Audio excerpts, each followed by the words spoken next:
Hello, everybody. It is Steve, your friendly neighborhood lawn gnome, and welcome to another episode of Must Be Read over here on That's Comical. If you are new to the channel, let me just say welcome. It is a pleasure to have you. And for all of you, if this happens to be a Wednesday that you are watching this video, then of course, happy new comic book day. And I am very excited because it has been a very long time since these three specific minds have been in a room for a discussion together. And that, of course, is my friends Andy and Cammie. It is great to have you both here today. I hope you guys are excited for this discussion. Always looking forward to it. And awesome. Well, of course, for all of you, if you are going to be enjoying this show, which I'm sure you will be because it is an excellent topic today, please do not forget to leave a thumbs up. And if you want to see all the stuff that is happening over here on the channel, do not forget to hit that subscribe button and hit that notification bell so you are up to date with all of our latest content. So we've got a very special comic book series here on Must Be Read, which some may debate as the greatest DC Comics story ever told. I'm not kidding. And we are celebrating this story's 25th anniversary as well. That's why it's so big. And I am very excited to specifically hear Cammie's thoughts on these, because as far as I know, when it comes to the comic books that she has been reading in the world of DC, there is an Elseworlds title that is now one of her personal favorites, and that, of course, is Superman Red Son. So I'm sure she is very excited to discuss another Elseworlds title today. So the title that we are going to be talking about is the legendary Mark Waid and Alex Ross written and drawn Kingdom Come, a very interesting story about an alternate universe where the DC heroes that you know so well have officially gone into retirement in a certain far-off future, and due to a whole new wave of superheroes that are coming into the fray that are not interested in necessarily saving the day, as you will, they're really more in for personal gain. And because of the fact that this is happening, Cal, the former hero known as Superman, gets tapped, saying to him, the world has gone mad, and you and your fellow heroes need to come back. And what happens is a very interesting way that we will officially look at some of these heroes forever. So I, of course, want to go into our first impressions of this story. So if it's okay with the both of you, I would actually like to go first because I have a very interesting story. So when I was not reading comics after high school, I was talking to so many people about some of the stories that came out and what some people would call the greatest comic book stories of all time. And lo and behold, a lot of people were telling me that Kingdom Come was definitely one of them. And I'm going to flash backwards to the year 1996. When I was receiving little brochures of comic books called American Entertainment. You had the ability to buy back issues, and you had the ability to pre-order new issues. And the cover of this American Entertainment in particular was all of these DC superheroes drawn by Alex Ross. And we'll get into Alex Ross a little bit later, because I'm sure we all have stuff to say about that man. And I was just blown away by looking at these DC heroes who I believed were DC heroes, but they didn't look like they normally do. They were dressed in different costumes, and they also looked a lot older. And I said to myself, I don't know what this story is about, but at that point in time, I was starting to follow the writers and the artists, and because Alex Ross was one of my personal favorites at the time, I said that I have to get in on this story. So it is quite crazy when people are dumbfounded by the fact that I actually have the original first printings of all 4 Kingdom Come books. People say, how did you get these? Where did you get these? How much did you pay for them? I'm like, I bought them from my comic store for cover price in 1996. I never in my wildest dreams would have thought that these would have been such a landmark in DC and its history. So that was my first impression of those books. And of course, I read them. It felt so nostalgic to take them out of these bags and read them again for the purposes of this discussion. But I got to admit, I took a chance on something that looked incredible to me. Andy, I know that you know this story a little bit longer than Cammie did. So what about you? Well, now that I've had a moment to mentally digest 1996, yeah, so I didn't read this story when it first came out, but it has been a while since I first read it. So my first interaction with Kingdom Come was my freshman year of college. So I had mentioned previously on the channel that that was around the time where I got back into comics after having a similar kind of hiatus from reading them, like Steve did. And that's when I read like Sandman, and I had picked that up for myself, and I bought a lot of comics for myself, like Hush and Arkham Asylum and a lot of Batman stuff. But Kingdom Come, actually, I got from the school library. A good friend of mine, Steven, who's also a big comics fan. And I also should mention, I credit him for a lot of why I got back into comics when I did in college. We realized that our campus library had a lot of trade paperbacks of classic and important stories. I've always wondered if that was in connection with a class that wasn't being offered while I was there, that I just try to forget about because I'll always be disappointed I wasn't in it, if that's true. But Kingdom Come was one of the books that they had, and Stephen, said it's absolutely incredible. You have to read it. And that was the first I had heard of Kingdom Come. So I read it. I really enjoyed it. I read it again about 2-3 weeks ago, and I still really enjoy it. I have a little bit of a different connection to it now than I did, because I feel like at the time I was reading it with like a pretty big gap in my comics knowledge, and now I had a little bit more of like background stories and understanding of some of the key characters involved. So a lot of it kind of hit a little bit differently. But that was my first experience with Kingdom Come, and I'm really excited to talk about this, my most recent experience. But that's what I have. So Cammie, if you want to chime in. Yeah, Right as a newcomer and someone who is pretty much diving into the deep end of the pool, picking up some of the most well-known stories right off the bat. I mean, she's read Superman Red Sun, she's already read Batman The Long Halloween, and she's reading a lot of other great things in the works. So I really want to hear your thoughts, Cammie, when it comes to reading this story with your first impressions. So I think I'm going to take two pieces of what each of you just said. I definitely dove into the very deep end of this pool with this story. And, you're saying that you came in with so much knowledge. I came in with what I thought was good enough, and I had to break out the DC encyclopedia, guys. This was a lot for my brain. I'm going to say. I definitely learned a lot, but, going in, I was very excited with the artwork. Immediately, what you said, Steve, I picked up on the fact that the characters were older, so I thought, okay, cool, we're seeing aging superheroes, which is awesome. But I learned very quickly that there was going to be two sides to this coin.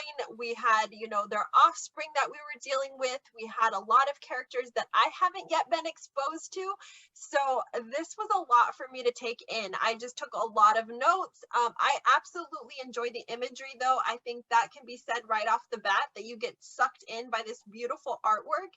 And I am a sucker for religious connotation. I love it when any type of story, whether it be comics, especially horror, I love when we start off with religion and a comparison to, because it really opens up a world for where a writer takes it. So many writers have different perspectives on how they choose to integrate writing faith or religion based material into something that is well known, and I just get really excited to see how that unfolds and how they kind of just make it their own. And it was beautifully done with this story, and it really just helps the whole storyline flow so well with that whole battle of good and evil. And I know it's kind of a cliche and it's overplayed in some people's minds, but it works so well in an element such as a comic where you are just constantly kind of teetering those scales and seeing where that story is going to go. So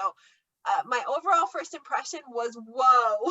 Tammy, can I ask real quick? And I should mention, because Steve held up his comics. So I read like a more recent trade paperback edition of it. How did you read it? I'm just curious what you have. Was it digital? Did you pick one up or? I do have it digitally. Digital is always going to be my first go-to, just because I want to really kind of embrace that. It's been my kind of segue into comics, but I did also pick up a recent trade paperback as well, which I think is the same one you have in your hand. Same one. And you know, I really didn't want to do this because I tell Steve I get very apprehensive when I purchase things like this, because I'm the one that doesn't want to crack the spine or, you know, put fingerprints on pages and so forth. But there's certain stories that I really feel that a tangible copy is necessary because of how often you truly want to revisit it. And there is something special to be said about having a physical copy versus a digital copy. And on top of that, I just want to add that I am actually at some point in time going to be getting a copy of the trade paperback, because I get a little bit nervous when I have to pull these out of the plastic and actually read them, because I'm like, these are things that not that many people can get their hands on anymore. And so I'm just saying to myself, okay, maybe I should really preserve these. And the truth of the matter is, it takes a story to be that special to literally tell yourself, I need to get a trade paperback of this book because I don't want to take out my original first printings. I mean, not to say that I'm not careful, but believe me, I do reread my stuff as well. And I know that there are certain ones that I would feel more comfortable taking out of the bags and boards rather than others. But let's move on to the people who made this book. I think that we can all agree that we will be talking and praising a lot more about Alex Ross than Mark Waid. I mean, there's no doubt in my mind that each of these gentlemen are going to end up in a Creator's Notes episode. But Mark Waid is very well known to many people who read comics, particularly in the 90s. One of his big claim to fame was his Wally West Flash run before Jeff Johns took it over. And I actually hunted down some of the highlights of his Flash run. And yes, they are very good. But for me, this story, what sold me was the Alex Ross art. Alex Ross was a name that I had known already, particularly because of his first claim to fame in the world of comic books. It was a 4-part series called Marvels, which was a unique take on the Marvel comic book world. It was about a photographer for a newspaper called Phil Sheldon, and he is basically taking a look at all that is unfolding around the world, particularly in New York City, and it's all being told through his and the average person's eyes. And you see it with a little bit of Marvel history thrown in from the beginning of the first appearances of Marvel superheroes in 1938, going all the way to the death of Gwen Stacy, which is a very well-known Spider-Man story, which I personally still need to read, by the way, in the 1970s. And it was just an eye-opener in terms of how comic books are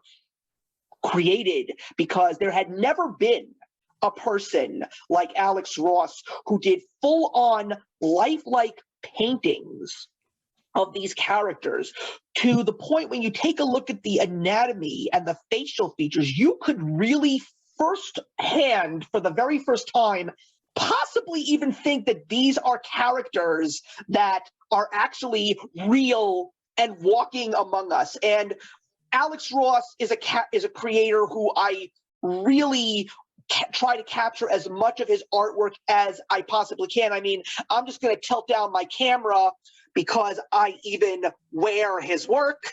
That just shows you what a big fan I am of Alex Ross. But Cami, what were your first impressions of Alex Ross's art in particular? I know that it really captured you, but I really want to hear a little bit more emphasizing on this particular creator's artwork, because I personally think he is the best. He's one of my personal idols.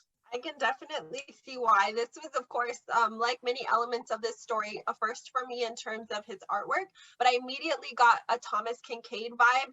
It's just very realistic. It's very humanizing for a comic. It's got just those right elements of shading, so you kind of get that sense of reality as you're going through all of these different phases and galaxies and, you know, versions of different points of the story, because obviously we visit a ton of characters, so there's a lot of different elements to this story, but the flawlessness between this kind of void, this space, you know, where you have Spectra and McKay, and you're kind of going through all this just kind of dark, dismal, and you're visiting all these characters. There's just this beautiful symmetry, you know, with everything just kind of works together. And I think a lot of that has to do with his coloring and his shading choices. I think that there probably wasn't a better artist that could have put this together. So you know, being exposed to his work in this realm, in this world for the first time, I think this was a perfect introduction to his artwork. It's absolutely exquisite. Yeah, so I think Cami, you really nailed it about this being a good introduction to what Alex Ross does, because you know, you look at his stuff, and I know it's a common comparison, but he's really like the Norman Rockwell of comics, right? And so it's the hyper realism and detail that gets brought out. But really, for me, the thing that stands out about his work is it feels very American to me. And I think that comes across a lot in this work in particular. And I think it gave him a chance to flex some of those muscles. I mean, just simply like the scenes in the diner, like it's so like on the surface, the influence there. But it really works for me. And I mean, it's worth me saying, I absolutely adore Alex Ross and think that he's a titan of the medium.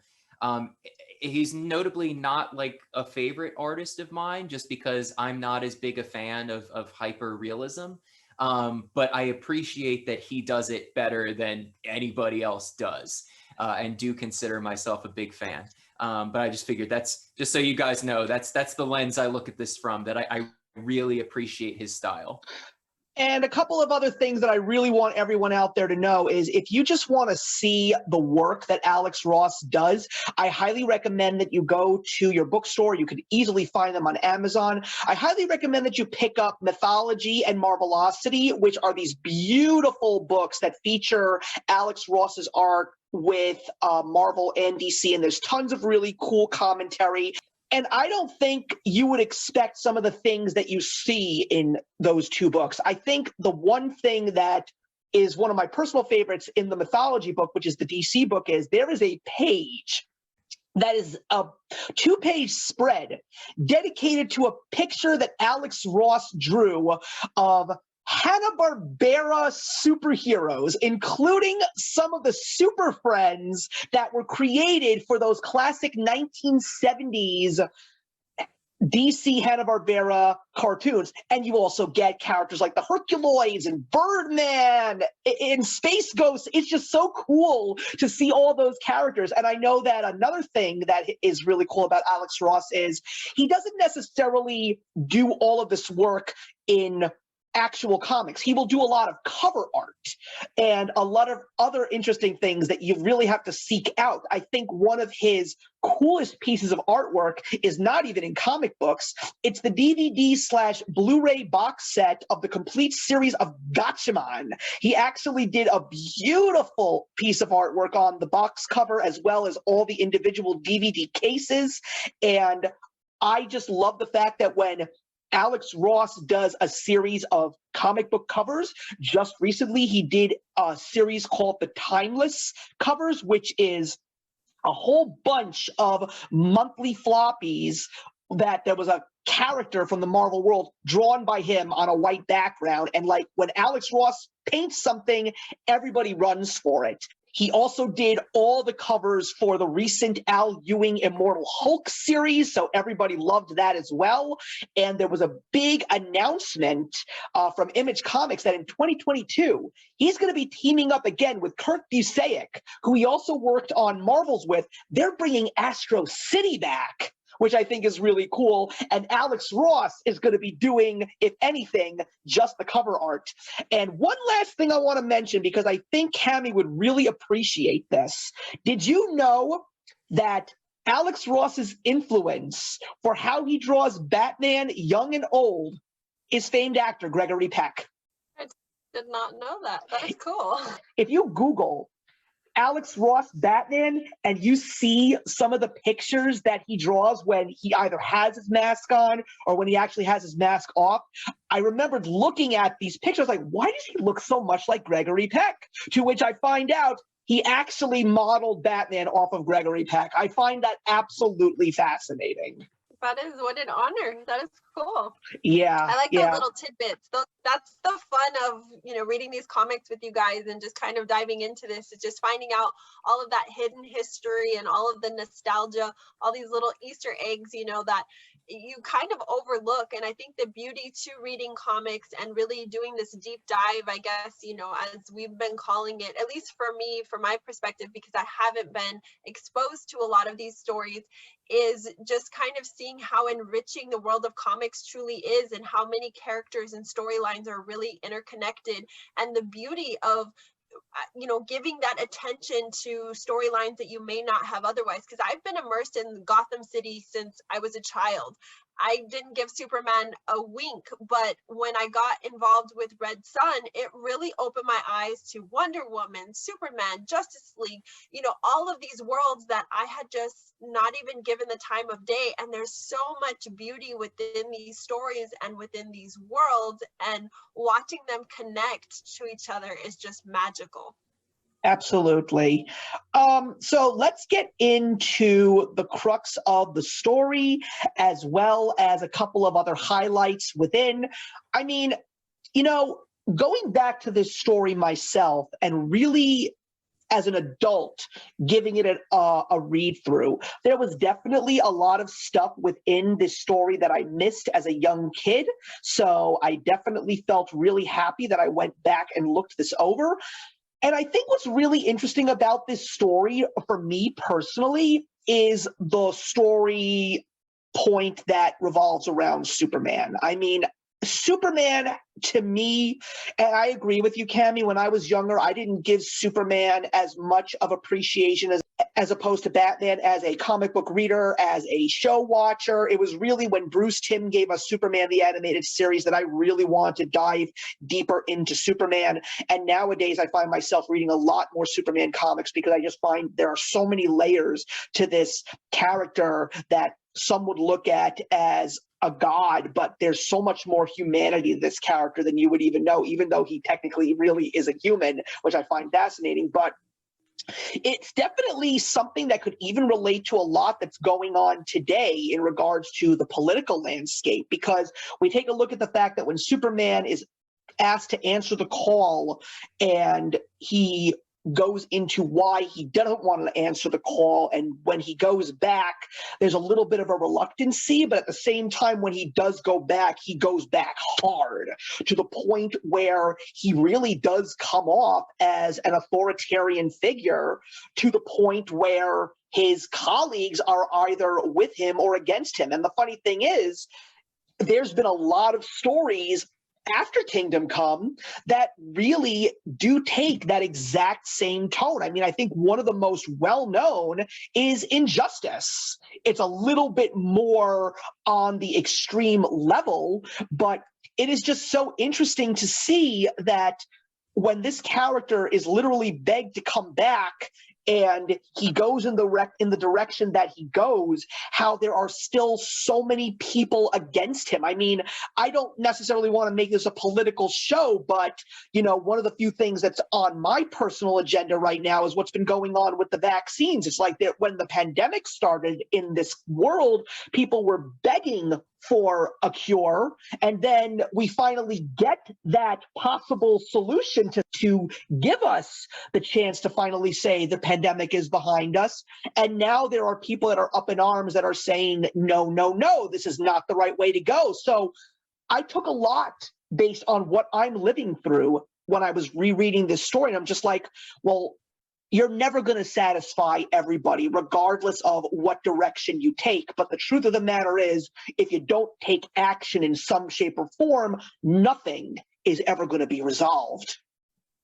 Yeah, and I think it speaks to the power of the story and the writing, how you're able to pull things for current day from it. And it's funny you mentioned Injustice also, Steve, because this is the first time that I'm reading it after having read Injustice, since this was one of the first stories I got back into after reading. So I had the same comparison in mind, and I think Injustice, you're right, is much more on the surface. That's like its point. Kind of the authoritarian, the fascist tendency, what the superhero myth means through that lens. That's here in Kingdom Come, and that's again, it's fairly on the surface that it's there, but it's not like the crux of it. It's just very interesting that it's something you can focus on. I know we'll talk about this more, but it's fascinating to me that the focus really seems to be on the religious nature or lack thereof, as I'll talk about later. But it's interesting that the authoritarian kind of themes come through by pushing that kind of religious lens. Anyway, it's a complex thought, but I'm glad that it also gave you those Injustice vibes on this read, because I felt that as well. That's also because of the fact that I just saw the animated film adaptation of Injustice without even reading the book or playing the video games, and I thought that movie was a piece of crap. I'm just saying that right off I've read the bat. book and I've played the game, and I've never seen the movie. So it's brand new. So I still really like Injustice, is what I'm saying. It's brand new, and Cammie and I are going to be talking about it before the year is over. But yeah, Cammie, please, your thoughts. Well, I have not done the Injustice that is on my list, because I kind of take notes when you guys have your little sidebar conversations as we're prepping for future projects. So I'm like, okay, I got to read that. So I haven't done that yet. But where I did kind of pull off of, again, I'm going to take something from both of you here, is kind of what you were saying earlier, Andy, about just kind of taking those characters and those settings, and you pull it into each individual story here. And then what you were saying, Steve, about kind of relating it to the here and now, and so you're kind of fusing these ideas together. And I pulled it from a more again, it's a different media, but from Zack Snyder's Justice League. And the reason I say that is because I saw a lot of human elements here of our characters, of compassion for each other. And I saw that relentlessly with Snyder's version of the Justice League, about how humanizing he made the characters. And I feel that here so hard, where you see Diana really concerned about Kale and his well-being and his overall mindset for going into this mission. And then you see that with Kale and how he feels about Batman and his concern for the dark place that he could possibly be in. And I mean, you can continue on with the parallel of characters and how they intertwine with each other, but there is just such a beautiful humanity to this story. And to see it from an older age perspective, and then to be able to take, as Andy said earlier, just that ability of your current state, your current situation, and integrate it into a story that has as much age as this story does. And it's amazing how you can just pull off I keep saying Andy, and I'm not really getting to the point that he made earlier, but through a different lens. That's what I'm trying to say here. He said, from the get-go, that he read this from a different lens. And I see that now, as maybe given my age and given the experiences that you both have offered me through reading other stories and being able to kind of now just watch that story unfold, or those worlds, I guess is a better way to put it. And when you are able to kind of take those parallels and your experiences and your age and the nostalgia and everything you've been exposed to, you kind of are able to read these stories in a different way. Even though the storyline is given to you and there's a structure of this dialogue between characters, you're in the back of your mind always busy thinking about how this is, you know, so closely relatable to something that you're going through in the real world, or something that you've seen recently in the real world. And there was so much political jargon that I pulled out of this, but there's also so much religious connotation. And again, it's that really interesting balance of the good and evil, and it's so well written that you don't get oversaturated with either. If you come into this story and you don't like politics and you're not religious, that's okay. It's not going to over saturate you with this I guess this kind of way that you need to think. It allows your mind to kind of take it to a place that you're comfortable with. So if you want to dismiss it, you can dismiss it. If you want to focus on it, you can focus on it. Or you can choose to kind of just wrap it around real world scenarios and situations, and it makes it such a more enriching story. I just love reading comics as an adult, because I feel that if I would have read this story upon its creation, I would have been a freshman in high school, I would have not appreciated it whatsoever, and a lot of this would have went over my head. So reading it now at the given age that I am, and the experiences that I've gone through, and the current state of the world that we live in, I just appreciate these types of stories so much more. And I think that's where we really have to give the credit to Mark Waid, because the thing that I loved so much about this story is the pacing. The fact that there is so much to this story and there's so many layers, yet they still managed to put it all together in 4 books only quite perfectly. Like, when you get to the end of this story, you really feel that there is nothing that's left on the table. There's no holes in this story that really need to be plugged up. I mean, there are some interpretations and some things that you could think about, like, well, what's going to happen to this character and what's going to happen to this character? But I don't know about you guys, but if there was anything that I would personally want to see, and ironically, we were able to see that a few years later in the short-lived series The Kingdom, which I have not read, but you know, I think more of myself personally was more interested into what was going on in the past, like that whole introduction with Magog and what he did to Parasite and what happened with the Joker. I mean, and even those little flashbacks, they still captured them perfectly. Like, you really didn't necessarily say, oh, well, let's go back there. I want to see how that happens. You know, you really get an understanding exactly, and that's it. You just keep on moving forward. I also think that the introduction of the priest Norman McKay being guided throughout the book by the Spectre also was another reason why I really liked the story, because it gave me a very Marvel's vibe, because not only did you get the point of view from the superheroes, but you also had the outside looking in.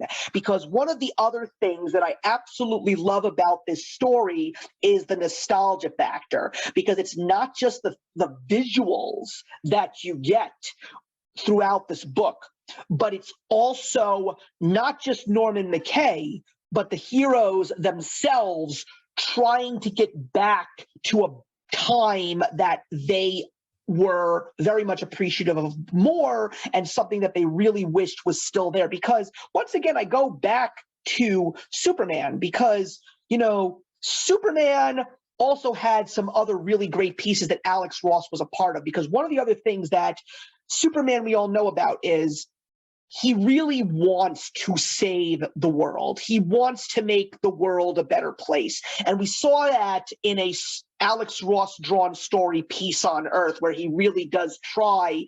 And even when he realizes that he can't, he still fights the good fight.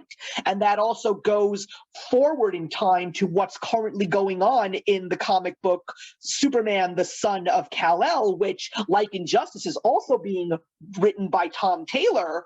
We see the son of Superman taking a look at the fact that, yes, his father is a great man, his father is someone who just wants this world to be a better place, but I don't think he's done enough. Let me see what I can do.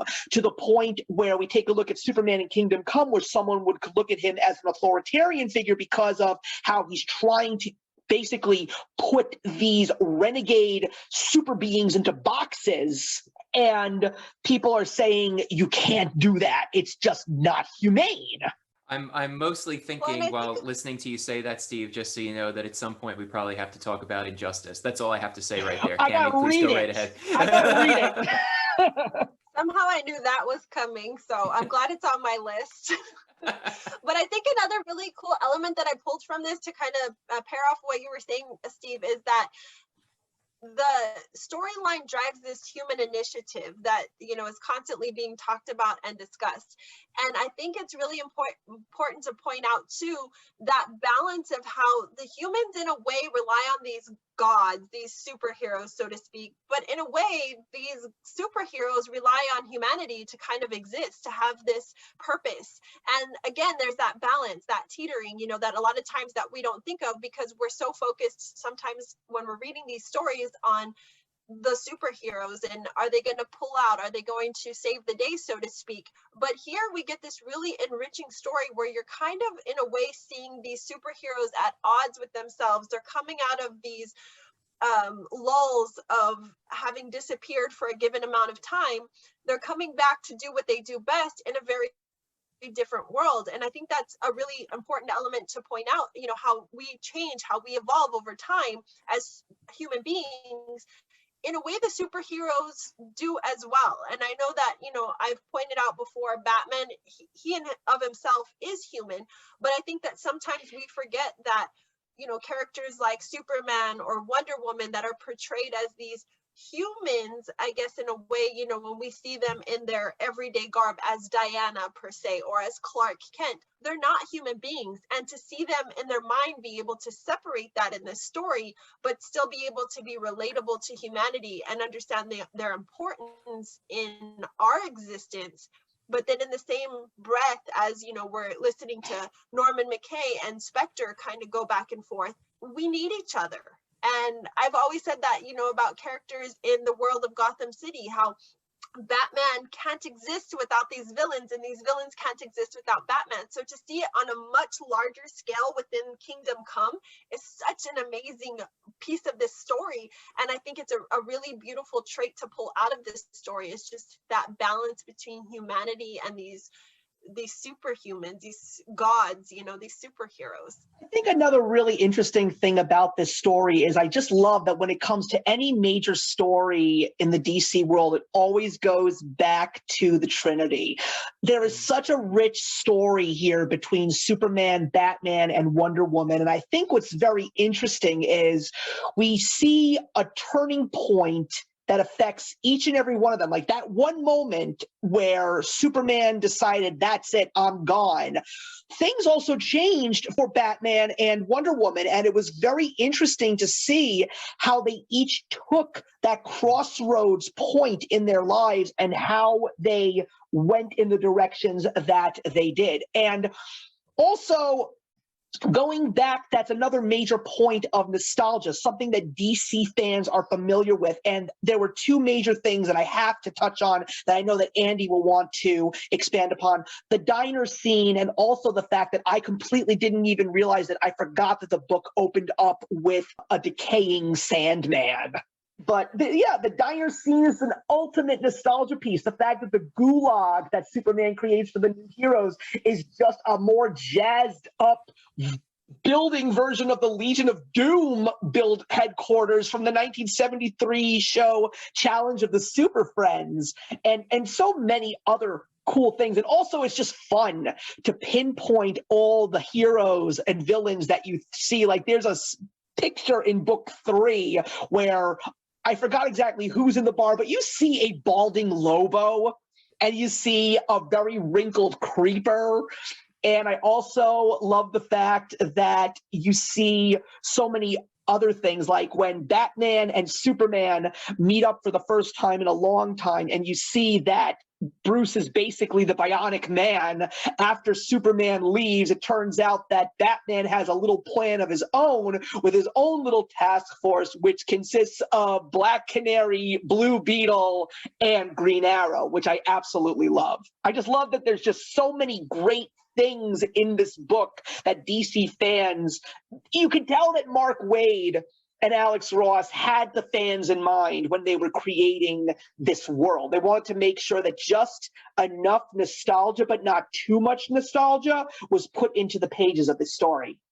I'll also add that I think the edition that Cammie and I have of this is really great for newcomers who want to kind of experience a lot of those, I guess Easter eggs is the best way to put it, but really it's more than that. It's a little deeper. It's references to the wider universe done with a purpose. But in this edition, there's just a fantastic collection of sketches along with notes about why certain characters were included, with the new characters, why design choices were made, and also a lot of simple stuff like they've got breakdowns of the cover art, just letting you know who all the characters are, because it really is, you know, for as much as Kingdom Come is a story about quite literally a tearing down of the DC universe, it is a love letter to it. And so it's really, really fun to get to see all these characters and how they're used, and also how they've changed, because this is a flash forward from where we usually are when we're telling stories in the DC universe, right? So there's a lot of fun clarifying that gets to go on in those notes where, you know, who's the Green Lantern? You know, like that kind of stuff. So it's a really good addition. So I just figured I would mention that for a newcomer, especially. This is a fantastic way to experience the story. Absolutely. And looking at the diner scene that you're talking about, when I saw this, I laughed because I immediately got Planet Hollywood vibes. And given the actual date that this story, you know, was originated in '96, I was like, is this a dig at Planet Hollywood? You know, all this funniness, and in a way, it kind of is, and it kind of allows us to encapsulate that moment in time in our history, because we can look back, having, you know, been a prodigy of that era, and understand this a little bit more. Of course, you know, given 20, 30 years in the future from now, people are going to look at this and it's just going to be a diner. But if you go back and you actually look at the richness of the 90s, that's a really great nod to Planet Hollywood. Absolutely. Absolutely. So I guess we could dive a little bit further into some of these characters. I mean, I have gone on and on about Superman because for me, this really is very much a Superman story, because I think that he is the backbone of this story when it comes to the DC heroes side of all of this. I could be wrong, but I would also want to say to Cammie that it sort of also reminds me a little bit of Zack Snyder's Justice League, because in regards to the Justice League story of that movie, Superman was also the backbone of the eventual battle between good versus evil. But I think the one thing that I would like to dive into a little bit more regarding Superman is the fact that, you know, as someone who has seen Superman do a great deal, whatever medium it is, what was it about Magog just doing what he did with the battle that started with just stopping Parasite to the point where the whole world was literally shook, and the fact that Kansas basically turned into a nuclear wasteland before it was brought back to where it should be to a certain degree? Why was it this moment that caused Superman to just say, you know, screw this, I'm done? Because, you know, I never would have imagined that it would have taken something like that to cause Superman to just give up, because Superman is not the kind of character that we all know for many years to just give up. And here's the part, Cammie, I would love it if you could speak first, because I'm doing that thing that I always promise myself I'm not going to do, which is flip through the comic while we're talking, because I never take the time to put like Post-its in certain pages. So feel free to jump in before I I'll be happy to, because I did want to touch on Magog, and I'm glad we're kind of focusing on him for a moment, because you do get a sense of humanity with him as well when he does have that conversation with Superman about his breaking moment, about he didn't want this. You know, the reason he got this power, the reason this was even handed to him is because Superman chose to walk away at that moment, you know? So don't, you know, sit here in this breath and turn around and blame me like I'm the bad person. You chose this. I was the next in line, and I did with it what I did. You know, just because I didn't make the same decisions that you may have made, that's not your place to call, because you chose to back away. But I think that, because I did do some flipping while you were talking, Steve, I think there was a moment that really stood out to me, and it was here kind of, I believe it's in chapter 2, where it says social government was never Superman's arena. Is it possible that constant pressures thrust upon him as an emerging world leader could bend even a man of steel? And I think that goes again to show the human trait of these superheroes. They might be gods per se. They might have these innate abilities that humans do not have. But even superheroes have a breaking point. Even superheroes have enough. And I think with someone like Superman, which you've been driving, you know, since the inception of this conversation, that he's the backbone, I think that his drive always is, at the end of the day, to save humanity, to be this epic superhero, you know, the one that always saves the day, that always has the right strategy or the right answer. But the truth of the matter is, the more elements that you put into this mix, as they say, you know, the more beans in the pot, so to speak, you're going to have all of these different dynamics. And I think something that Superman has never been able to fully grasp is that he can't do it all himself. And I think that's a really hard thing for him to kind of understand. And I think that's the beauty of Diana, is that she's constantly reminding him of his place, and that these elements, these little, you know, pieces, they all fit together and they all work synonymously, you know, whether it be a Batman. The beauty is these groups, these organizations that they put together, whether that be the Justice League or whether that be, you know, the Mankind Liberation Front, whatever these are, they work better in groups than you do as an individual. Much can be said about what an individual can do, but you can't do everything, even if you are a superhero. And that's a really beautiful thing to pass on to us as humans reading this story, is that sometimes we take on these godlike mentalities that just one person, just us, we can change the world. And you need to have that partnership. You need to link arms with other people in order for it to work, and in order for you to see it through to its fruition, you know? And I love that about these superhero tales, because it really does put a human twist on everything. And I love that. I'm sure you found what you're looking for, Andy. So I'll pass on the torch. I did. First, just to something you said, Cammie, I want to talk about, you know, Superman and the belief that as a superhero, you know, should have the power to be able to do everything, and Diana reminding him of who he is. I think it's saying Diana's role in reminding Superman who he is really interesting, because in the first issue, and this is one of my favorite little moments, where she flies in to speak with him for the first time in God knows how long, she says, "Hello, Clark," and he gives her the dirtiest look, and then she corrects herself, "Cal." And then he starts speaking, but he doesn't look at her. And he still says, like, "My roots are Kansas. Like, that's why this is what it looks like here," right? And so I've got a ton of jumbled thoughts that I'm going to save a little bit longer about religion in this story. But, you know, I think it's really interesting that where we meet Clark at this point in the story is one where he has rejected his humanity and blames himself because he sees himself as purely the superhero / God part of his being. So he only responds to Cal, but sees it as something dirty, and still sees his roots as being in Kansas, despite having rejected the humanity in himself.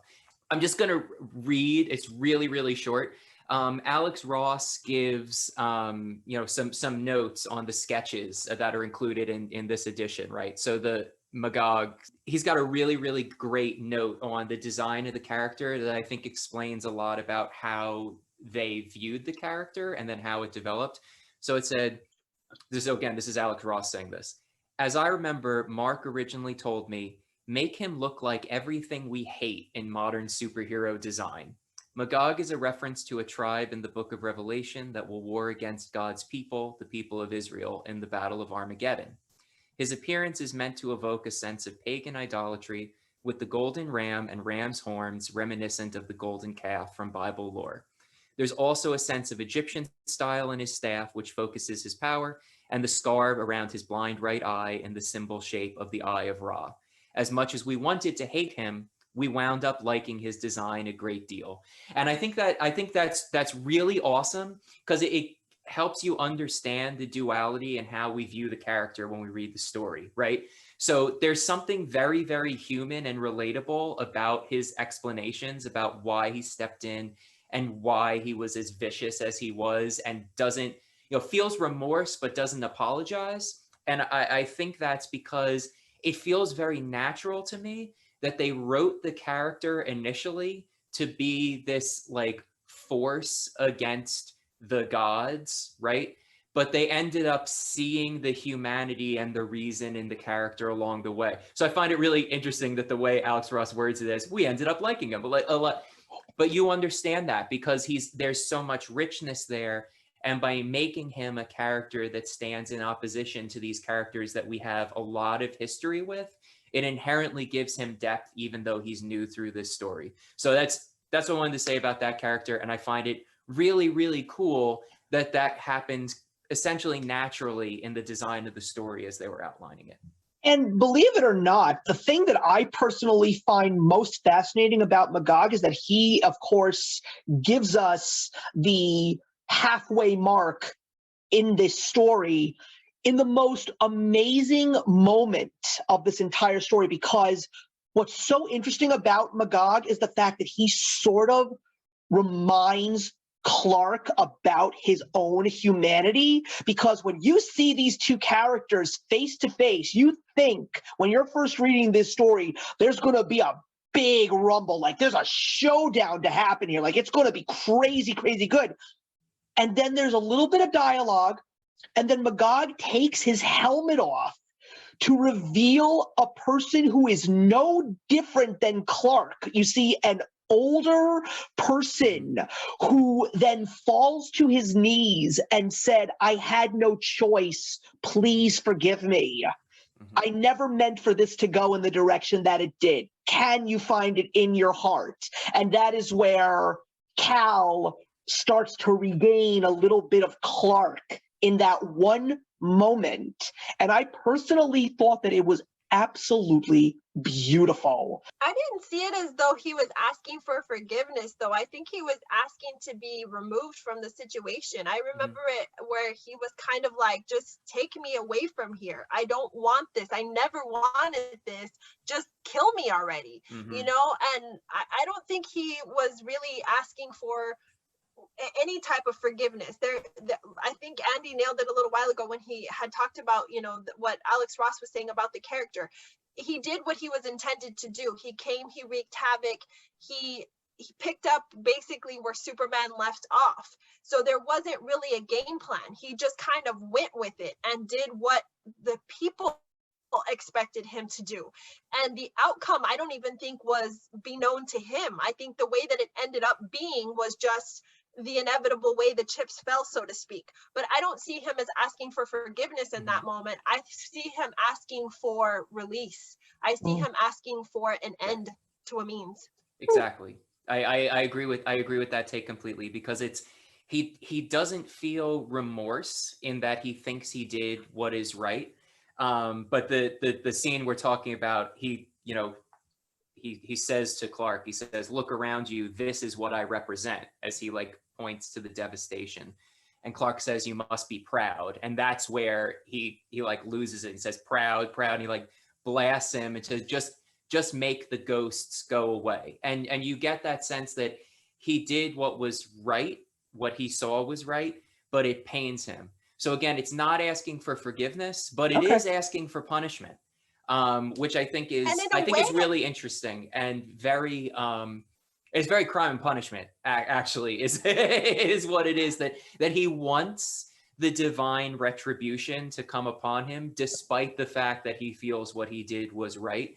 And that just goes to show you the depth and the richness of the character. So and I think the writers were probably surprised how much humanity they found in that after outlining the story So I originally. guess to a degree, he wanted Superman to just come back already and be Superman again. Yeah. Oh, yeah. And in a way, you know, I mean, granted, this is completely left field, but that's how my brain works. Sorry, guys. I kind of in these moments relate it to, you know, that of real life. And I think in that moment, I kind of related it to anyone that's ever been on the, you know, other side of the bar system, of the jail system, you know, someone that's sitting on death row. You have that moment of clarity. You're fully cognizant of what you did, whether your brain works on the, you know, the scale of good and evil, and, you know, you believe in consciousness or not, or you choose to ignore that inner voice. You know what you did was wrong. You know why you're there. But there is a moment of clarity for every bad person that will walk this earth. They have that moment of saying, you know, what I did wasn't right, wrong, or indifferent. It's not your place to judge me. You know, I'll have my judgment day, so to speak, but I did what was right to me at the time. How the chips fell, it's no basis on you, but understand that a choice that you made inevitably created my path. And as twisted as it is to think like that, I mean, there is that moment within every serial killer, within every murderer, you know, within everyone who's ever made the choice to do something bad on this earth, is inevitably someone else's decision, someone else's choices led them to make the choices that they made. And even though we're not supposed to, in a way, side with the villains in these types of stories, I think that the underlying trait of humanity within us all, we can relate to a villain, because even though we might have not taken that dark turn, even though we might have not made that really bad decision, we've all been there. We've all had that moment of darkness. We've all had that moment of, I have a choice to make. And luckily, I think for everyone in the room here, we've all made good choices that lead us down the path of light and not darkness. And we can enjoy stories like this. But I think that the beauty of these types of stories, and especially for me with DC, I don't connect this way to Marvel. And I think that the more I immerse myself in these stories, these very rich, textured, layered stories, is that DC appeals to the darkness. They appeal to the villain. They really do make a villain relatable, and as the reader you can connect to both the villain and to the superhero, and how you choose to walk away from the story, what you choose to take from it, really speaks volumes to the type of person that you are. And I'm not saying, you know, look inside yourself today and you're right, wrong, or indifferent. That's not what I'm saying here, but I'm just saying that in a DC story, for me, it is very easy for a moment to be sympathetic to a villain, to be compassionate towards a villain, because a villain at the end of the day, in most cases, is appealing to your human senses, and that understanding that, you know, we all have a reason why we got where we are. I have to be honest with you, Cammie. I agree with you 100% with your attitude about DC Comics as opposed to Marvel Comics. I could have this conversation so many different times in so many different ways. But let's take a look at some of the other characters, because we've got Batman in this story, which I personally think is a very interesting piece of this intricate puzzle here, because what's so interesting about Batman is reminding me of another part of the story that I personally like. And it's basically, if you will, Andy will love this line, it's when Superman is trying to get the band back together, and one of the other people that he actually does go to try and recruit for his new fight is Aquaman.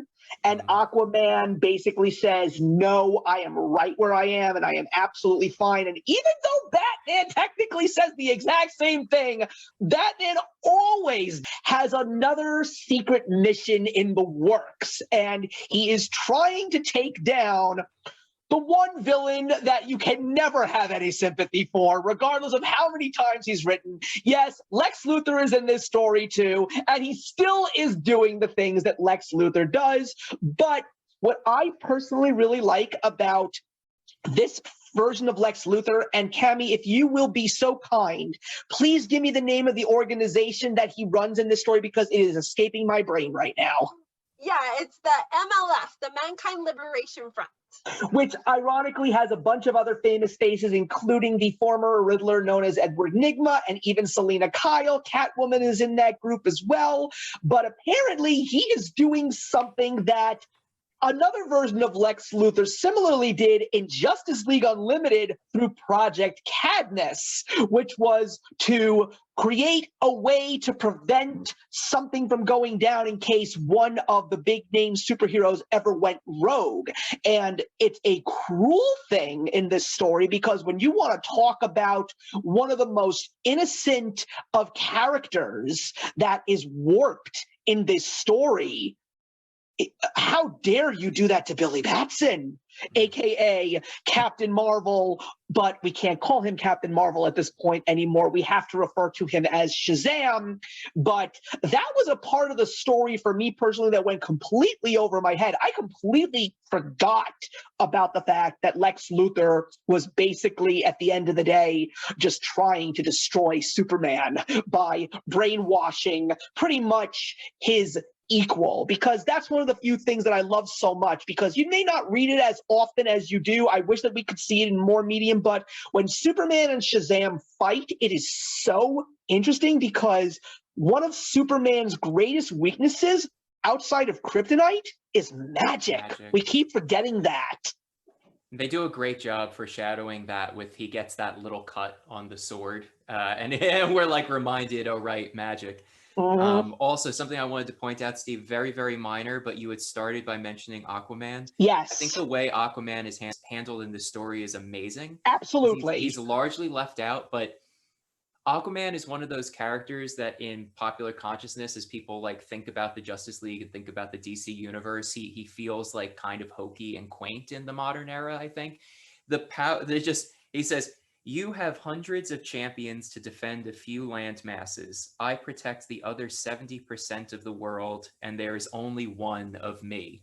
It lands so hard and it's so powerful, and then it's just like, okay, and we just moved there for that. But with that one page, we just appreciate how grand the character is in a way that we normally don't, and it leaves such an impression, and I think that's just super cool. And the other thing I'll say is I have a ton of thoughts about Shazam when I try to put together my jumbled thoughts on the you're a big fan in this story, but I'm not quite there yet. I'll let you guys talk. Yeah, Batman I think is also very interesting because of how he handles the situation after Superman left. The fact that he is very old and decrepit to the point where he literally is the Bionic Man, but at the same time, he couldn't be in more control of Gotham City than he's ever been, because he created his own police force in forms of robots. To a certain degree, based on how he's taking care of Gotham City in terms of crime, it's so funny to see a little bit of a similarity to how Superman comes back and starts handling his own situation. There is a little bit of an authoritarian side to Batman, but I don't think personally Batman even realizes that it happens. And that's why I always say, when it comes to robots, you can never truly put AI in charge of something like law enforcement, because it doesn't have the humanity to break down these specifics. It's just black and white. Law is broken, arrest, shoot, kill. That's basically what a robot does. It's so perfect because, and we started this conversation talking about like that classic triad, right? And so by seeing what the world has become when the balance of that triad shifts and what that means, like how Batman needs to step in, it's very much living up to, it's the hero we need right now, right? I think Batman, and obviously he's always been on the side of quote unquote good, and that's seen in the way he's actually operating against Lex Luthor, and there's all of that goes on. But I think it goes to show you that Batman is like, well, I'm going to step in and do what is the authoritarian thing, which low key Superman was doing, but like it's done in this very different aesthetic so that people don't have the same gut reaction to it that they do when Batman tries to do it from a place of humanity. It's really interesting to see the way that it it's so clear that there's something quote unquote bad guy about the way Batman has behaved, when essentially what he's doing is using the tools available to a non-superhero to do the job that Superman was doing. And what that tells us about how we should think about Superman, and it all makes sense, and kind of the authoritarian vibe that Superman gives off when he comes back, we almost are more aware of it because we're seeing, oh, well, Batman was doing this to keep Gotham safe, and now he doesn't have to because Superman is back. But wait a second, Superman is, it's just dressed differently, but it is the same thing. And it makes it land very, very hard. I think, again, not to continue to revisit that, but I think that really speaks to Snyder's vision of what he did with the Justice League in terms of what you had said, Andy, about Aquaman. I mean, the power of Aquaman within this story, no matter how minuscule, is so powering, and it just stays with you, and it just shows you how important he is. But I love that little snit that he gives to Superman, telling him, I never wanted to be part of your little league anyways, which just completely diminishes the whole epic way that we look at the Justice League. We think of them as these powerful forces that all came together because they wanted to, and it's like, no. And if you think, to Snyder's nod when he's trying to lure in Aquaman, he didn't want to be a part of that in that movie either. And I think that it really appeals here. And I think the beauty of Batman is the reminder to us as the reader how human he really is. When Luthor's talking about his Batbots and everything, and how he's really just kind of strong-armed Gotham City, and how Gotham is just really together, and how everyone should use it as an example, it's like, well, Batman's always done that. He will always revert to his humanity because he's the most human of them all. He doesn't possess any superpowers, so he's going to rely on whatever resources that he has, and he's going to create these worlds that work for him. And that dynamic between Superman and Batman, it just goes to show you, it's a love-hate relationship. At the base and the foundation, they really do truly care about each other, but there is going to always be an odds. And I will have to disagree with you, Steve, on just one point. I do appeal to Lex Luthor for like 3 seconds in every story, and I'm rooting for him. I really want him to pull through. I'm like, is this the story that Lex and I are going to be friends? And then he just throws it all to shit. Fair enough. And the other thing that I also really appreciate, first of all, at the end, Batman does step into his own brand new bat suit. And let me just tell you, it is unbelievable when you finally see him bringing his own little Justice League into the fight too. But I also find it very interesting because that final battle where Shazam basically comes in to stop Superman, because the funny thing is, at that point in time, Lex's plans have been foiled, and now it's a matter of Batman coming to help Superman to stop Shazam. And at the same time, it's literally another redemption arc where Superman and Batman are trying to get Billy to regain his humanity, get rid of the brainwashing, come back to the beloved, amazing superhero that you are.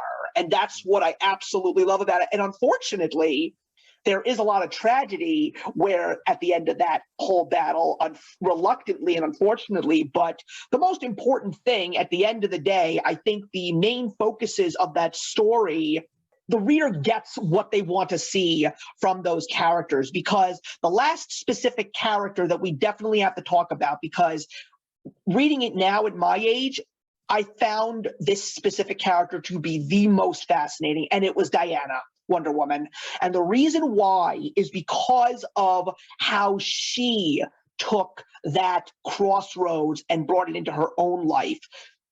She comes into this story with a ton of anger.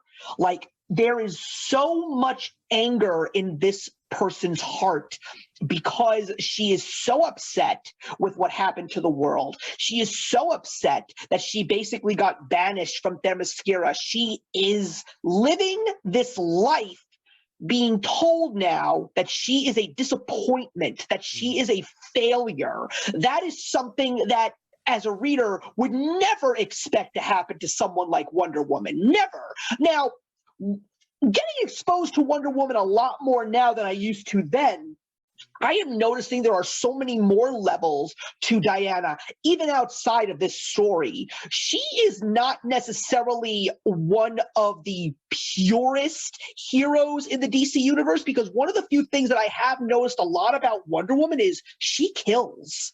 And she's not afraid to do it, because she is killing in the name of what she truly believes is justice.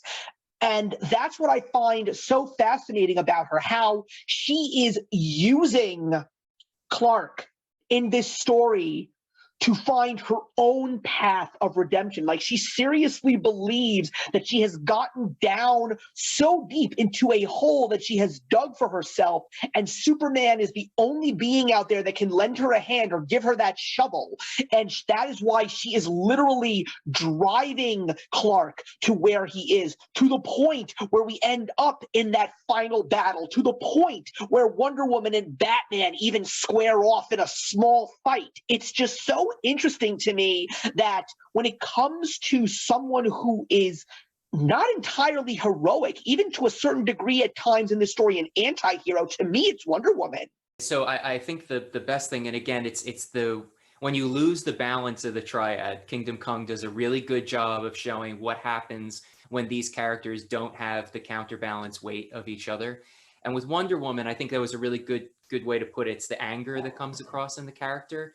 It seems to me that it comes from community. It's very interesting in that we've got Superman, who feels the weight of being alone in the universe, despite the fact that he is intensely connected with humanity and Kansas and America in particular, but he feels separated from it and annihilated from it. And then there's Batman, who, you know, has always been, this is his thing. He feels alienated from the people that he protects in Gotham, despite the fact that the faction that has organized themselves around Batman in the end of this story is essentially the second generation children of the Justice League superheroes. But I mean, given that Red Robin is part of kind of Superman's faction, he still feels that alienation. So there's the pain that Superman is feeling because of not being able to connect with the people he protects, the pain that Batman is feeling because he's decided he can't connect with the people that he protects, despite the fact that both of them are seen by those groups as intensely connected to them. The pain that Wonder Woman feels that comes across as an anger, not a sadness like the two of them, is because she represents a group and is intensely aware of the pressures and responsibilities that come from that, and having lost her title and being rejected from those who she is supposed to be a paragon of, she's not choosing a self-separation from that. It's one that was put on her, and it's the only one that comes across as anger. And that's really interesting to me. And again, you see it, it's that counterbalance, right? If you have the three of them together, they're not alienated from any of those groups. But when they are alienated from each other, it causes the community that they're all a part of to be completely blown apart. It's very, very well done and very, very nuanced. And I'm glad you picked that out, because it is a different kind of alienation that Wonder Woman feels that causes that anger. Not only that, but I think that it's something to be said about the fact that she is female, and I think that drives her in a completely different way. I think that, you know, as men reading this, I think that maybe you don't make that initial female connection to Wonder Woman, but understanding she came in with anger, under her anger, I saw sadness, but the difference between the way that she carries her sadness and the way that Superman and Batman, that their sadness is on the forefront. And you definitely just said that, Andy.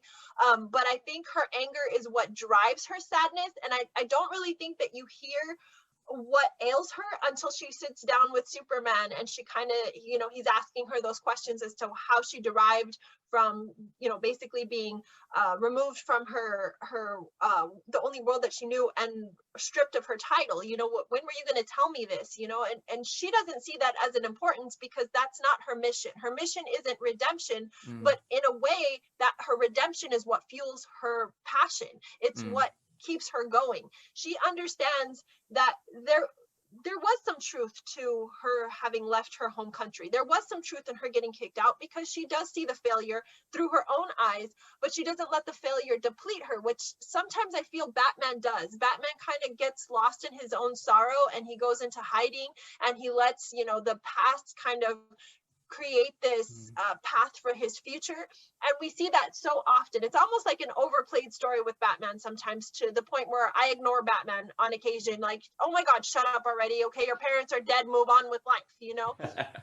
But with that story arc that we see here, you know, as we constantly are saying, we revisit that parallel of the triad and how if one isn't quite where it needs to be, we do start to see human elements of the other characters. And I think with Wonder Woman, that source of redemption is really what helps her to give Superman the power that he's missing.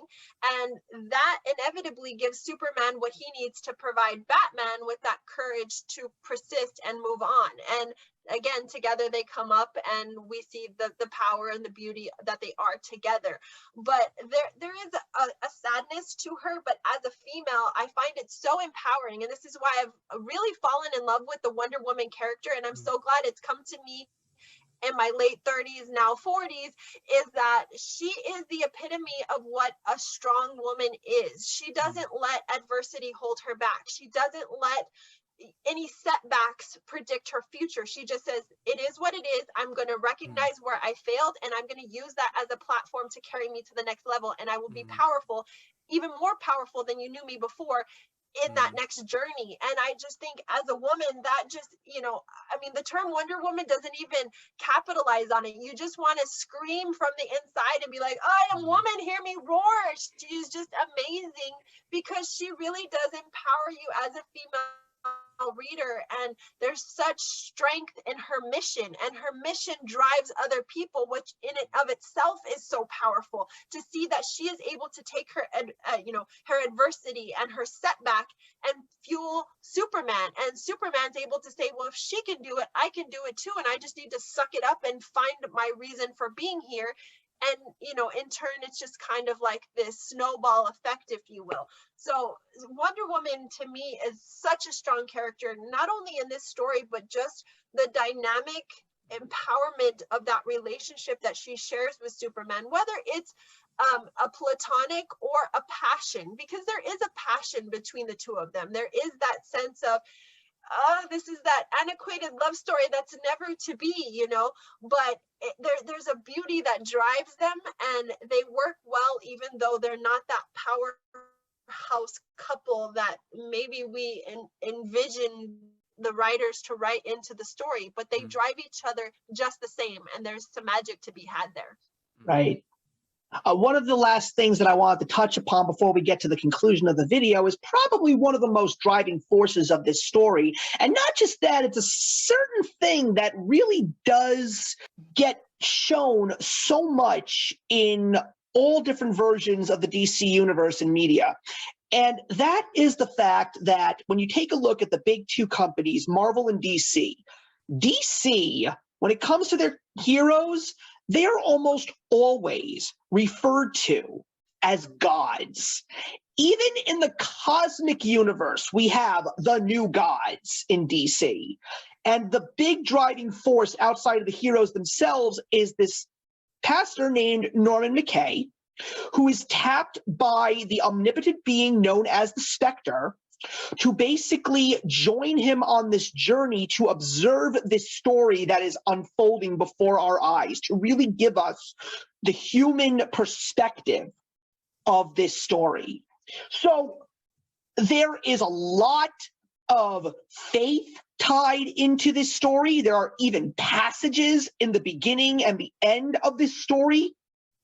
So why is it that this specific story, and most of DC in general, why do we have these biblical / God tones in the world of DC? And why is it always seeming to be found in these worlds in particular? Cammie, as a proud woman of faith, and I know that you are, I would very much like to hear your thoughts on this specific character and this talking point first.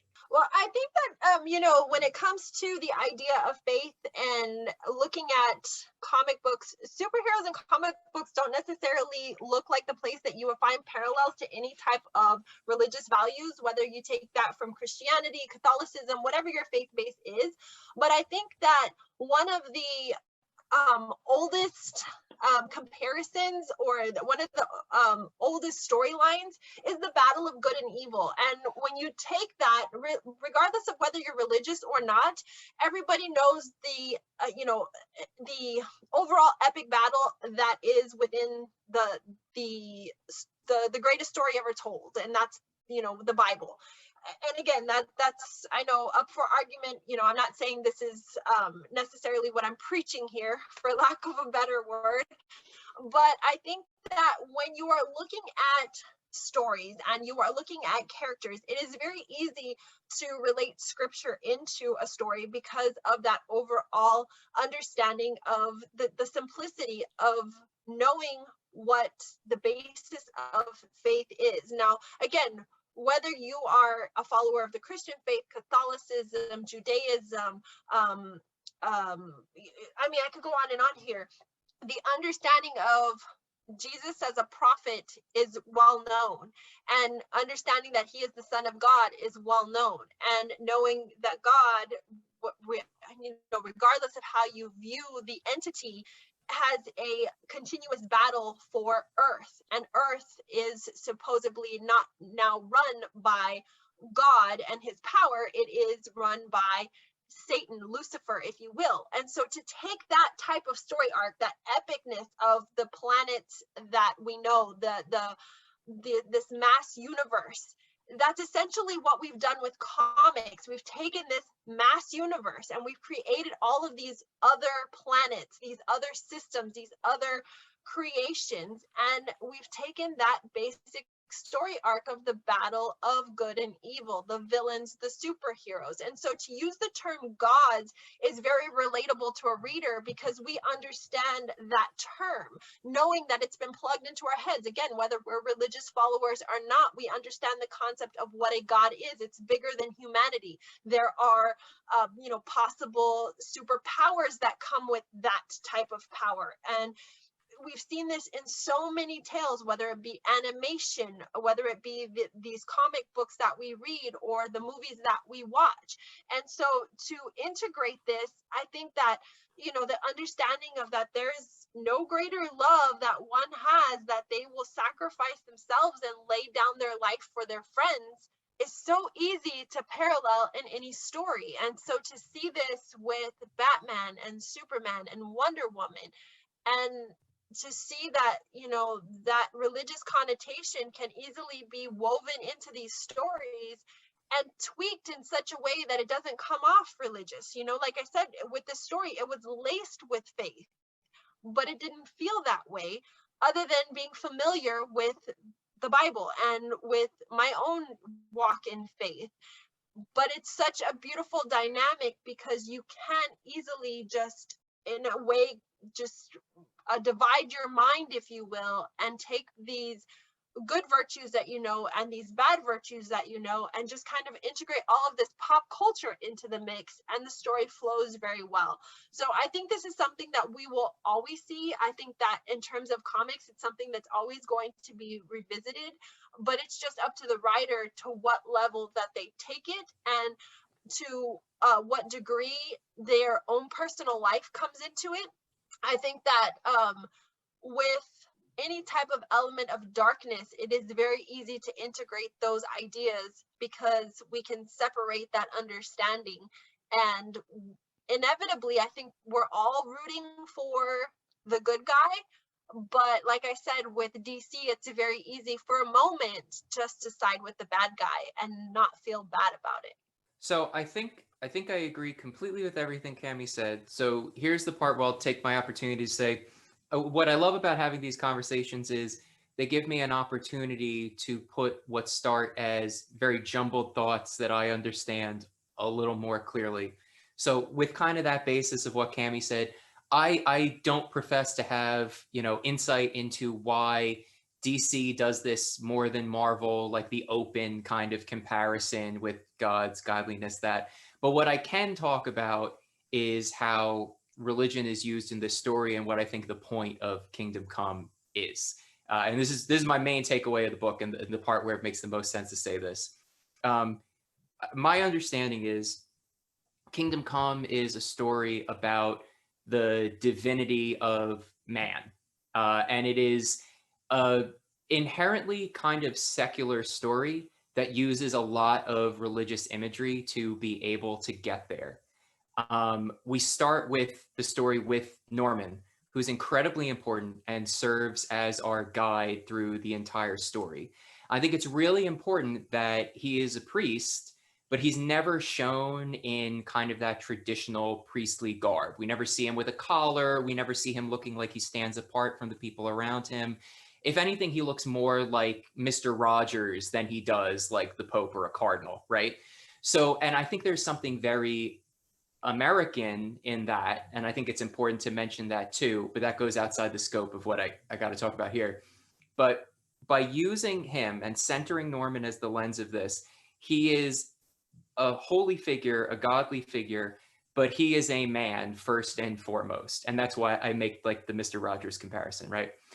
And so we see that Clark rejects his superhero-dom, his godhood, and that fails him.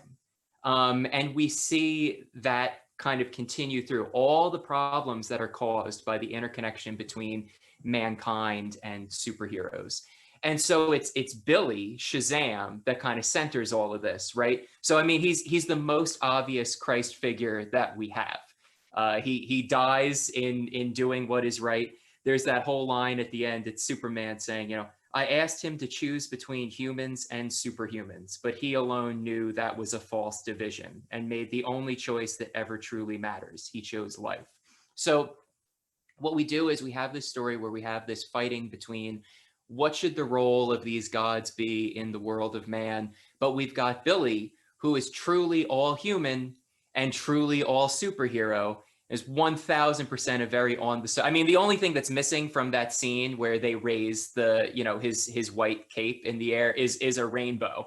After they say that, us as, we will never impose our power on humanity again. This is a promise. Like that's essentially what that was, right?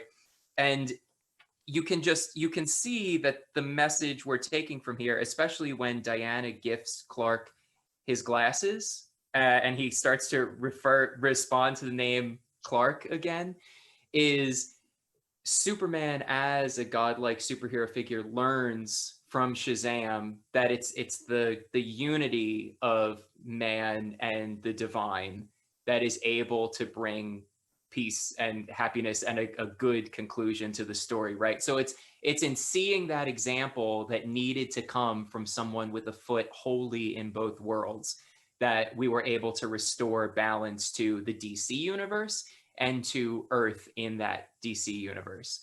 There's a lot more to go into there about the use of religion in the story. We talked about like the diner, Planet Krypton, all that, the commodification of the use of religious iconography, which is clearly like what's going on there. And, whether that's unsavory to the people who are experiencing or not, again, goes far beyond it. But I think at its core, it's very true that they're using these religious themes, but what they're meaning to get across, and I think that they do really, really well, is it's that Norman Rockwell Americana divine in the man story, that Shazam is really our example. And when we learn from that person who wholly accepts both, that's kind of where the true happy ending of this lies. So I think it's masterful how they call upon, this lexicon of symbols that we have in order to tell that story. But that's what I have on that topic. And I'm grateful to have had this conversation so that wasn't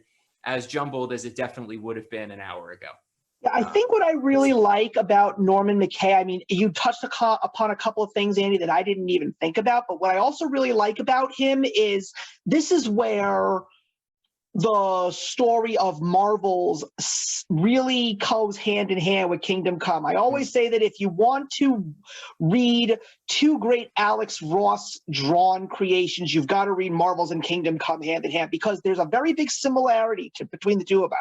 And the similarity is the fact that Norman McKay is the eyes of the humans looking in on what's going on with the superheroes.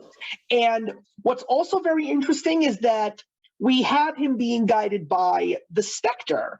And the Spectre is a very interesting character because, you know, we're also now in a world where we have a brand new MCU film that is basically getting trashed by the critics. But why is that the case? I mean, personally, I'm going to go see Eternals because as a comic book reader, this is one of the few things that people need to understand.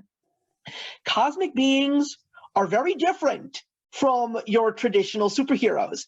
But what's so interesting about the Spectre is that in order to actually do what he does, he needs to actually take the body of a human host. And in that case, it is Jim Corrigan. That's who the Spectre is, because just so people know, there is a point in the early 2000s where Jim Corrigan shed the body of the Spectre, and then it was taken by Hal Jordan for a redemption story. But at one point in time, the Spectre had no host.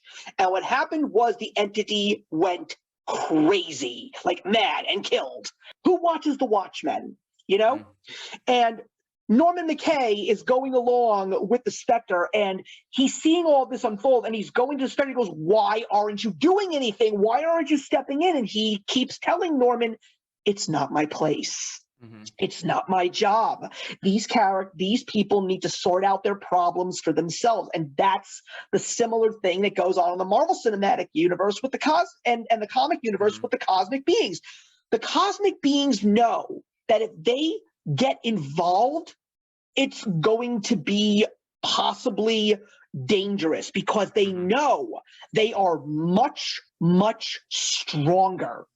You know, I mean, there's a funny battle in the Twitterverse today about how the Eternal Makari is faster than the Flash. And people are saying, no, that's not possible. How dare you? I'm like, that's not wrong. Makari happens to be a cosmic being. There's a very good chance that she is faster than the Flash because the Flash is the fastest man alive. He's not the fastest being alive. Cosmic beings are a tier above the typical superhero. They are way higher up than humans, and that's one of the few things that Norman doesn't seem to understand. He doesn't understand that the cosmic beings are there to make sure that the world is put in balance, but it's not their job to make sure that that balance takes place. They are there to see what goes on, and if these superhuman beings are going to be able to do it themselves. And that's probably one of the most biblical statements to be made, because God is not going to come down and help, because every single time God is told to actually take action, it ends up being disastrous. I will go into Judaism. I mean, probably one of the most subtle moments is one of the heaviest hitting moments is when the Jewish people are begging for water, and they get the water from a rock, and Moses speaks to the rock, and the rock gives water. But because he is so frustrated because the people are going crazy, like, give me water, he hits the rock, and then the water comes out. And because of the fact that that happens, he can't go to the promised land. You know, it's God is basically supposed to be there as a guiding light, but it's not his or her, whatever entity you want to think God is. It's not that thing's job to do the deed. It is the human's job to do the deed. I'm just here to be a guiding light. That is what the Spectre is for. And that's, I mean, I can go deeper, but I don't want to trail off. Cammie, please.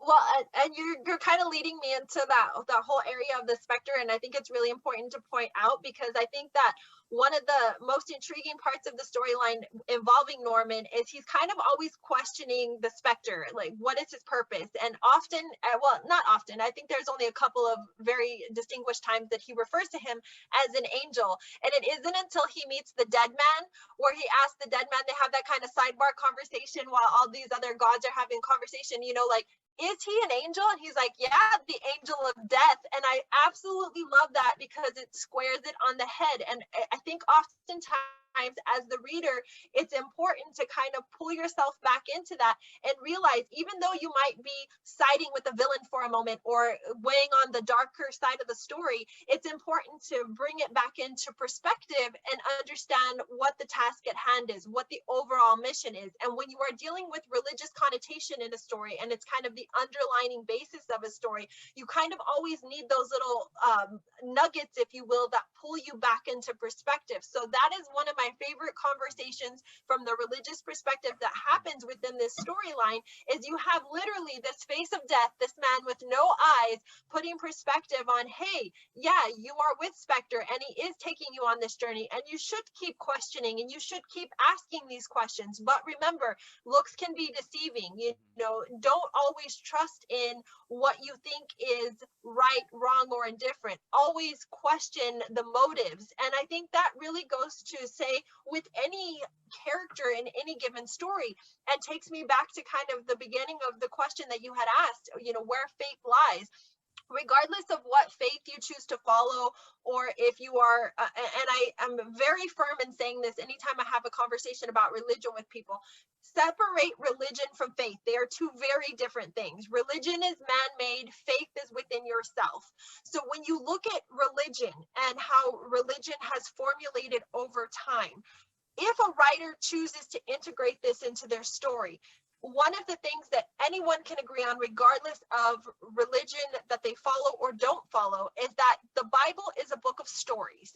And these stories, whether you believe them or not, are lessons. And in each lesson, if you choose to read them, you'll see that there is a battle of good and evil. There is this kind of this character, if you will, this individual who the story revolves around, making that journey and questioning their motives as they go along. That's what superheroes do. That's what the villains do. Why am I here? What is this that's keeping me moving forward? What is this momentum? What is my cause, effect? What is my purpose within this? And you see this constantly. So whether or not you look at it religiously, you do constantly have these characters, even if they portray themselves as God, kind of doing that balance of good and evil continuously, a checks and balance system, if you will. So religion works very well for that. Faith-based works very well for any type of storyline, because it keeps your character in check.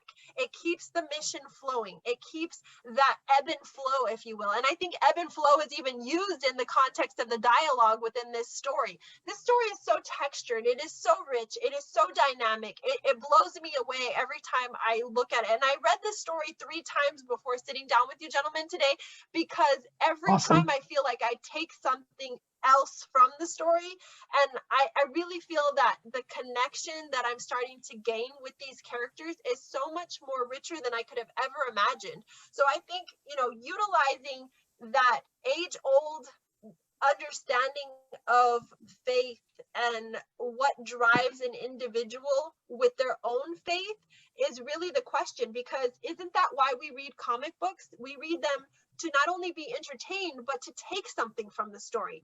And what you choose to take says a lot about who you are and what you went in for to begin with, or what you didn't even know you went in for, you know? So I think that sometimes, despite the fact that we may not consider ourselves to be religious or to consider ourselves to be faith-based, we sometimes will find that light or that ray or that darkness within ourselves that we didn't even know was there to begin with.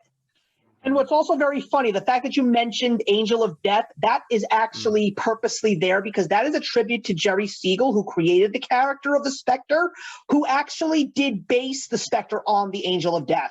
So that is an exact nostalgic point to the creation of the Spectre. And the other thing that I absolutely love about this portion of the story is the fact that through Norman McKay's experience observing what's been going on, one of the few things that we did not touch upon is, even though he is a man of faith, throughout that story, he definitely felt like there was a little bit of a loss of faith amongst his peers, because when he was giving one of those sermons, he's in a church and there's not that many people in the church as much as there used to be. But through the end of this story is when he actually sees these godlike beings finding redemption within themselves and actually doing it themselves. He now officially has renewed hope in humanity as well. And that's another reason why I believe that he was specifically chosen to go on this journey, so the Spectre could actually show him even gods themselves are not perfect, and yet they still have the ability to strive for that perfection and turn themselves back into better people than they were before. Well, think about from the beginning of the story when Norman, we didn't even realize was the chosen one. We really thought it was Wesley when, you know, he's having that bedside manner with him.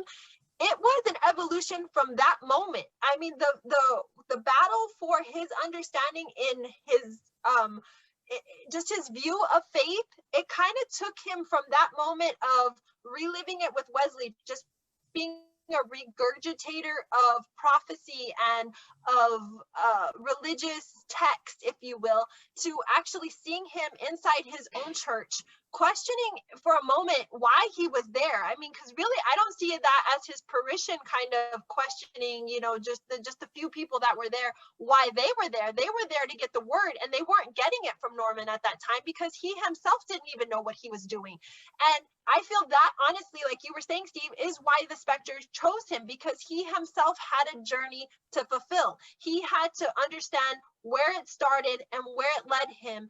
And in that, I really feel that that is the foundation for any faith story that you choose to read, even within the context of the Bible, is you have a man and or a woman starting on this journey, questioning why they're there, and going through the whole process that leads them to an inevitable answer. And the answer is not always what you or I may seek for that individual. Same thing goes in a comic book. You know, we start off with a storyline. We inevitably feel that a character is headed in a direction. And if they take a turn, that is a very enriching story, because it's not what we saw coming. And we see this evolution of this character, but also this purpose. You know, I really feel that at the end of this, McKay got his purpose fulfilled. What's happening is it elevates humanity. And, you know, Steve had a really interesting point about, you know, talking about, you know, I haven't seen Eternals yet, but, you know, some of the backlash, wondering if people who don't understand kind of like the, you know, the celestial, the more out there characters in comics and how they relate to the more grounded superheroes with that spark of humanity in them. You know, it's easy to get lost in, oh, there's so much power there. Oh, how do they compare? But really what you see in this story and what it does very well, and especially happens, you know, we're talking more about the Spectre at the end, when Norman says, you know, you said you needed a human soul, like, you know, to anchor your understanding, but you were a human once. What would you think about that? You know, it's kind of left nebulous. But in all of this, what we're seeing is humanity put up against these grand questions and powers in this story, and continually humanity is centered, is anchored, and is the lens through which we understand it all, can make sense of it all, and find peace out of it. So I think all of this, for as grand and insignificant as an individual person could feel, really the message of Kingdom Come is about the divinity of man and elevating humanity to that level. So I don't have too much more to say there. I just think that you're exactly right.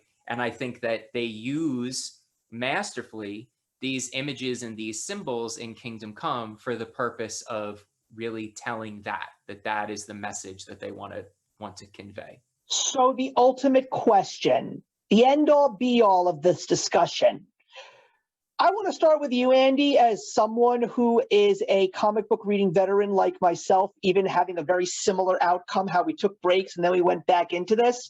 As someone who has read a great deal of some of the greatest comic book stories of all time, is this the best one that DC has ever given us? Or is it close, or is it even in your top 10 or your top 5 or even your top 3? It's very difficult. I always say the more you know about something, the harder it is to answer questions like favorites and that kind of thing. However, I can say without ranking, I do consider it one of the greatest comic stories ever told. We can have a lot of arguments about whether it's the best, where it ranks. You know, I mean, there's so many greats that we'll talk about on this channel that we've read in our personal time. You know, how do you compare something like this to, I mean, we referenced Watchmen in this discussion, and I also, while reading this, had the thought, who watches the Watchmen? I mean, I think in the context of comics, it's kind of difficult not to interconnect things like that, right? This is a much more, this is a larger story. It's a grand story. They're talking about different things. This story is much less about plot than it is about theming. It's a very interesting exploration of characters that we already know, but it relies on you having an understanding of those characters already to have its power. This is definitely not something I would say to someone, oh, you've never read a comic book before? Check out Kingdom Come. No. What the fuck would people do with that? So it's very powerful. It's a comic for readers of comics to really kind of share in the mythos of superheroes in a way that Mark Waid and Alex Ross clearly had that understanding and trade in their other projects, but wanted a place to center some of those themes. And so it's a wonderful story. So in answer to the simple question, it is one of the greatest comic stories ever written. I do highly recommend it to people to check out. I do think, however, really centering that, please do not have this be one of your first forays into comics. It's just one of those things that's much more rewarding when you not only have the lexicon of symbols of Americana and Judeo-Christian symbology, it's something that really, really is a superhero story too. And it's inseparable from those other things. So it's wonderful and I love it. That's my thoughts on it. I also want to tap on something that Cammie said much earlier, and I wholeheartedly agree with you. I also feel that if you're starting to get into comics, this is definitely not one that you should read in the beginning. It's also something that you should not really, not saying that it's unsafe, but a young person is not going to understand it or gain so much or take away so much. And again, as someone who picked this book up when he was 14 years old because he just loved the pretty pictures, dare I say it, you know, I didn't really think of it as much as I do as an adult. I do not necessarily want to say that this is the greatest story that DC Comics ever gave us, but I'm definitely going to say that it is one of the greatest because of the fact that it's so deep, the fact that it has so many levels, the fact that it is aesthetically gorgeous. I also feel that Warner Brothers Animation should make this the final 2-part animated film that they ever make, because this is a story that they must turn in to a DC animated film, because I wouldn't be surprised if they try to tap into the Alex Ross art. The fact that someone would boldly go where no animator has gone before to try and make Alex Ross's artwork come to life would be an accomplishment amongst gods, dare I say. But no, it's a beautiful story. It is so unlike anything that you will ever read. It's so unfamiliar yet familiar at the same time, because you have all of these characters that you know so well and you see them on deeper levels than you've ever thought possible. So I feel that, you know, if you do love these superheroes, I would say that if you are brand new, do not read it right away. I would say definitely season yourself. I would probably say read something like The Death of Superman / Reign of the Supermen first. Read Nightfall first.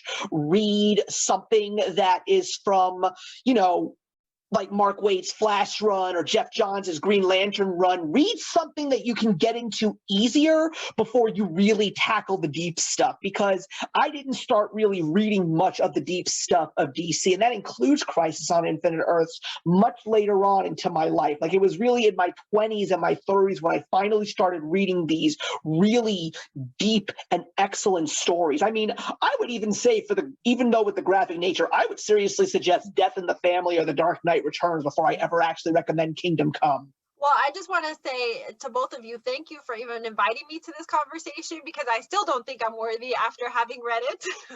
Because I do feel that I am in that newbie realm. I say this often. I don't feel like I would never have conversations with you all if I didn't have something to bring to the table. So I do feel that, with each conversation that we have, I do feel a little bit more empowered and enriched, because I am gaining knowledge from other story arcs and other character developments and so forth. This, for me, even at the level that I'm at now, was a lot to take in. I referenced my encyclopedia that I used, but I say that with all intents and purposes because I do feel that a newbie can, at least to my caliber, I've been reading very rich, dense stories like this for about a year and a half now, alongside Steve, and then of course now with you, Andy. But I feel that every different type of story that you read and that you kind of immerse yourself in, you will take away more of that character. So I think continue to read other things, but I think that this is something that you could read as a newbie, but promise yourself to come back and revisit it, because you're not going to appreciate it unless you've got some other tidbits, other history to go along with this. There's so much history in this that I think sometimes it even slaps you in the face and you're not even aware that you just got hit with a hot leather glove, because you're not familiar with other storylines or with other characters. I found myself even Googling names. I'm like, okay, that character is a name of an actual superhero. Who is this? I would put on my Clark Kent glasses and kind of go for a nice little bugle story, but I'm always the type of reader that will go into anything as an adventure for knowledge. And so I absolutely love any type of story that will have me looking in other books or reading other stories just to enrich myself in understanding of that character or of a storyline. So I think that if you are truly one that wants to invest your time in comics and the bigger world that comics is, I think this is a really great place to read, but revisit. Promise yourself you'll revisit it, because you're not going to truly appreciate its value unless you do that. And I think even as a seasoned reader, it's important to come back and read this, because it just shows you, again, what kind of knowledge you possess, but also what you've integrated as a comic book reader over the course of, say 10, 15, 20 years, and how you view it, as Andy said, one of my favorite things that he said, because I keep saying it, viewing it from a different lens. And I think that's really important to continually do that, not only in your reading, your literature, your fiction, all of these things, but in your personal life, that it's so important to revisit things from a different perspective and look at other points of view, because you really get more out of a story by doing that. Yeah, and in conclusion, you said something that I did not say. That's one of the few reasons why I also give credit to Mark Waid, because this is a story that has so much reread ability. I mean, people will want to pull this book off the shelves, if anything, just to look at it, because the artwork from Alex Ross is so stunning. But again, it's a quick, easy read. There is dialogue heavy sections sometimes, but this is something that is very digestible from a reading standpoint. In terms of the themes, it's a little heavy hitting. That's an understatement if I'm being serious about that, but it's very easy to read it because they pack so much in it, but they give you a great pace. That's what makes this a great story to go back to. So that's going to wrap up another That's Must Be Read, everybody. I'm really hoping that you all enjoyed this conversation. I also want to take this opportunity to announce a brand new chapter in the That Must Be Read grouping, which is now officially going to be dubbed the Must Be Read FOMO edition, where we are going to actually talk in the future about some current comic stories that are happening right now or have just happened and we don't want you to miss out on those. I'm just going to give you all a taste. Cammie and I are going to be doing the first launch. We're going to be talking about James Tynion's current Image Comics title, Department of Truth, and how excited we are for the third story arc. And Cammie has been dubbed the person to take charge of the Stray Dogs discussion, which I'm hoping is going to be very successful. I am very excited to see you and April go into this story as comic book readers, but more importantly, animal lovers. So the rest of you, thank you so much for watching, and we will see you in the next one.